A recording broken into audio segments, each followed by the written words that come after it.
Mickey Russian's Brother, a novel by Martin Starkhand.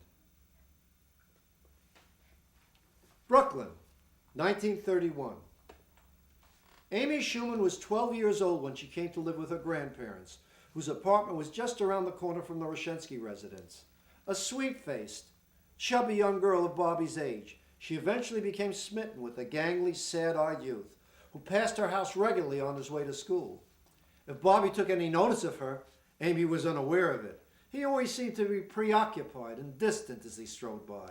It wasn't until she was 14 years old, when the baby fat began to dissolve, and the pretty young woman she was to become began to emerge, that Bobby finally started to pay attention to her.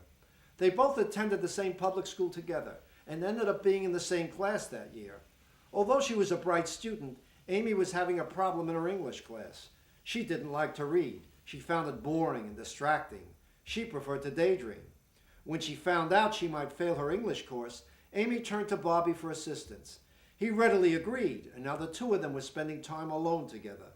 She chose to work with Bobby at his house because there was more privacy there, and the atmosphere was much grander than the apartment she shared with her grandparents. Couldn't you tell me what it's about and write the report for me? Amy, I've already done 2 book reports for you. Don't you think you ought to get around to reading one someday? They were alone, together, the two of them, sitting on a leather sofa in his father's library.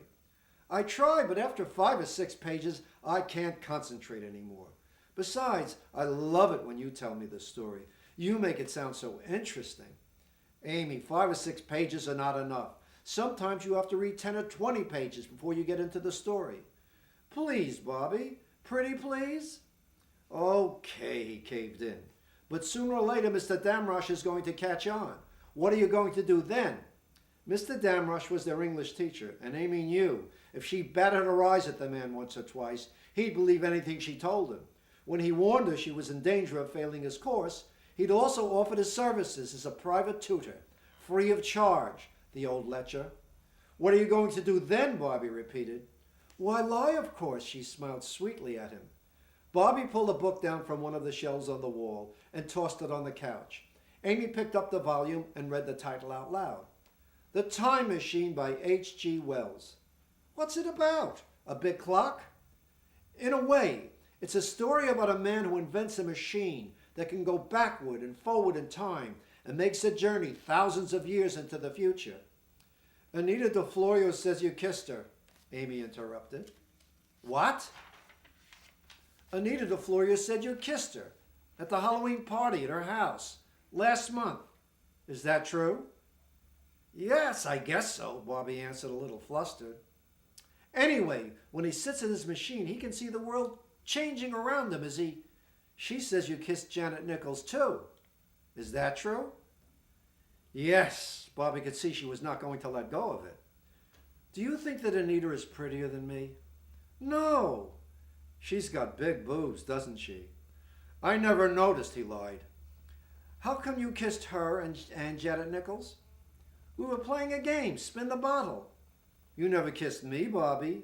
He had certainly entertained the idea, but couldn't work up the nerve. You weren't playing the game, he said, feeling trapped. Anita didn't invite me to come. I'm sorry she didn't, Amy. Really? Uh-huh. How do you play spin the bottle, Bobby? She asked innocently. Everyone sits around in a circle, boy, girl, boy, girl. You spin an empty bottle around on the floor, and the 2 people it points to have to kiss each other. Have to? Uh-huh. Would you play spin the bottle with me? Now? Yes, right now. Bobby went into the kitchen and returned a moment later with an empty milk bottle. They both sat down on the floor opposite one another, and Bobby spun the bottle several times until its neck was pointing at Amy and its bottom at himself. What do we do now? She asked. He leaned over and kissed her on the mouth. You don't have to if you don't want to, Bobby. He kissed her again. Anita said you put your tongue in her mouth when you kissed her. Is that true? It was the other way around, actually, but what the hell? He kissed her again and slid his tongue between her lips. Did you feel her boobs? Bobby didn't know how to answer that one. He would like to have felt Anita DeFloria's boobs, but lacked the courage to try. No, he answered truthfully. My boobs are too small, she said mournfully. They'll grow bigger, he reassured her.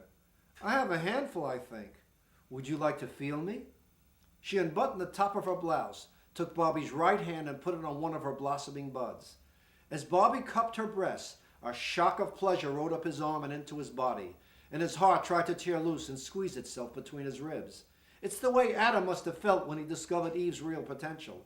Who would have thought this dollop of flesh in his hand could send his blood on a rampage through his veins? Who would have thought that so little could do so much? He kissed her again, and this time his tongue went further into her mouth, and his grip became firmer on her breast. As they came up gasping for air, the front door opened and closed loudly. Anya was back from her movie show. Amy quickly buttoned her blouse and straightened out her skirt. I have to go now, Bobby. It's late, but we can work tomorrow after school again, if you want. You bet, he said. When he was in his bed later on, he began to run his favorite porno film through his mind, The Magazine Salesman, with himself, as always, in the role of the salesman satyr. But this time, he cast Amy in the part of the compliant young woman. And as he stroked himself to completion and called out Amy's name, he wondered how he could ever thank Anita DeFlorio enough.